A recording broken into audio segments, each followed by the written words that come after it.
The biggest problem with most companies is they do not schedule time for their salespeople to practice. The inconvenient truth is your salespeople are always practicing. The only question is, are they practicing on their colleagues or are they practicing on your prospects? One is cheap, the other one is costly. Hi, my name is Jonathan Quek. I'm the founder of Owner Circle and the creator to the playbook to scaling sales, where I help businesses to sell easier, faster, and close bigger deals. In this video, I'll share with you one activity that's helped me to scale my previous company from a sales team of 0 to 60 full-time salespeople and 90 part-timers, generating 100 million of sales on our third year of business. Now, before I go into that topic on sales practice, I want to share with you a personal story. When I was 15 years old, I had the opportunity to touch the squash racket for the first time. That was the time when Nicole David became the world champion, and suddenly there was a lot of budget thrown into the game of squash to develop this sport in Malaysia. My friend wanted to learn these sports and he brought me along. I tried squash and I love it.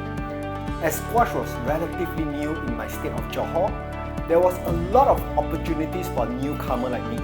So at the age of 16, I got myself a coach with the dream of becoming a state player. Those were the days when I was dreaming of wearing the Milo t-shirt and going up the stage to collect my medal. On the first day of coaching, I was so excited. I thought I was ready to play. But guess what? The coach didn't allow us to play.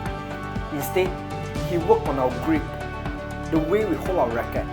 He made us learn the basic of footworks and where to stand and where to run. He made us practice the most basic strokes, which was learning how to hit straight. I had to do forehand and backhands. By the end of the first session, I was happy now that I think I know the fundamentals of squash and I think I was ready to play. So when I went to my coach and said, "Can I play?" He said, "No, you're not ready." For the next class, he corrected me again on my grip, corrected me again on my footwork, and for an hour I had to practice forehand and another hour I had to practice backhand. At the end of the second session, I then asked my coach again, "Can I play?" And he said, "No, you're not ready." And this went on for months and months. So for months after months, I did nothing but correcting my grip, practicing my footwork, and practicing forehand and backhand. Honestly speaking, what seemed like an interesting sport became super boring for me. Every time I go into the squash practice, my focus was correcting my grip, focusing on my footwork, and practicing forehand and also backhand. At times, I even asked myself, is this what I really want? Now, to cut a long story short, after practicing for months, one day my coach said, "I want to bring you guys to play with some of my friends." So I went for the game and I was shocked with my own performance.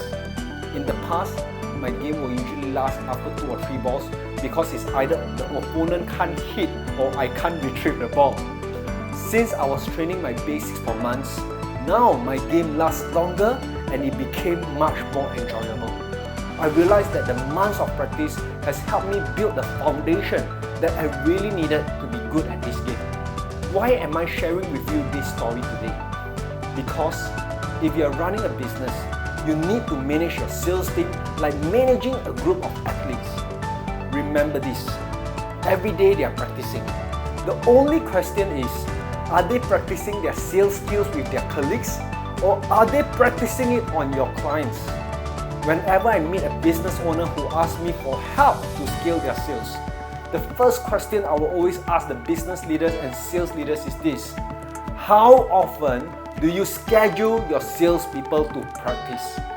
And then they will ask me, "John, what does it mean by doing sales practice?" Now, there are 3 types of sales practice. But in this video, I want to share with you one of the methods in sales practice called role playing. It is an activity where you get your sales team to practice with each other and acting out different types of roles of different types of customers. So So here's 5 steps I would love to pass along from my experience with this technique. Step number 1, get your team into a group of 3. When you get your team into a group of 3, decide who is A, who is B, and who is C.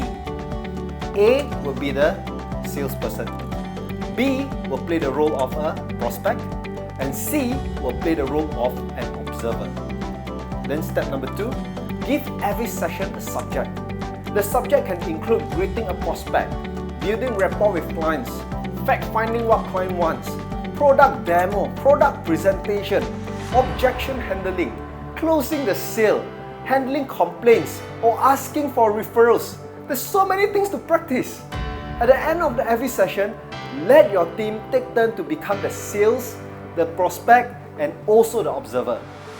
Step number 3, create a safe practice environment. Challenge your salespeople to make mistakes and let them know that it's okay to make mistakes during practice.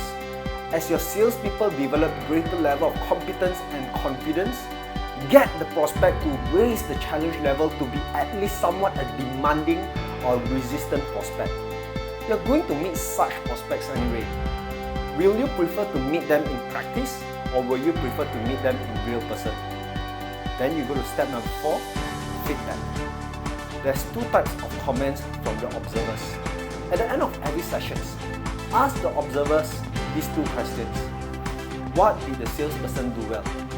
What can the salesperson improve? Then step number 5, provide templates but encourage free play. As a business or sales leader, it's important for you to provide templates and formulas so your salespeople know how to handle every different situation.